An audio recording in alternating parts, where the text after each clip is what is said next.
Hello viewers, उम्मीद करता हूँ कि आप सब खैरियत से होंगे। आज मेरा क्रिया योगा का 13th डे था और आज मैं 30 मिनट्स के लिए हाफ लोटस पोजीशन में बैठा। इस दौरान मैंने अल्टरनेट नॉस्ट्रल ब्रीदिंग और ओशन ब्रीदिंग दोनों के 12 साइकिल्स रिपीट किए। आज अल्टरनेट नॉस्ट्रल ब्रीदिंग और ओशन ब्रीदिंग एक्सरसाइज बहुत ही कामयाब रही।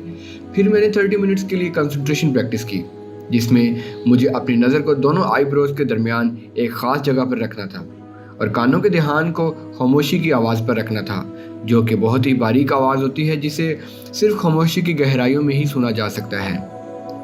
और आज भी मुझे यही एहसास हुआ कि मुझे अभी भी काफ़ी प्रैक्टिस की ज़रूरत है और काफ़ी चीज़ें ठीक करने की ज़रूरत है। काफ़ी कोशिश के बावजूद भी मैं अपनी नज़र दोनों आईब्रोज के दरमियान ज़्यादा देर के लिए नहीं टिका पा रहा था, बल्कि मेरे लिए दोनों आईब्रोज के दरमियान जगह को ढूंढना भी बहुत ही मुश्किल हो रहा था।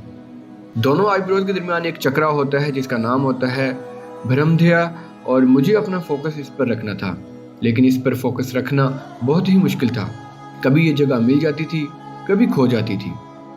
ज़्यादा से ज़्यादा इस पर 2 या 3 सेकंड के लिए फोकस रख पा रहा था, फिर ये पॉइंट खो जाता था। मैंने ये कोशिश काफ़ी देर तक जारी रखी और बार बार कोशिश करता रहा। क्रिया योगा के दौरान और पूरा दिन मुझे अपने डिफरेंट एनर्जी चक्रास में पल्सेस और सेंसेशंस होती रहीं, और फिर मेरी स्पाइन यानी रीढ़ की हड्डी, फोरहेड यानी माथा और सर में थोड़ी सी दर्द भी शुरू हो गई। ओवरऑल आज का एक्सपीरियंस अच्छा ही था, लेकिन आज की एक्सरसाइज के बाद मेरा सर काफ़ी भारी था और सर में हल्की हल्की दर्द भी थी।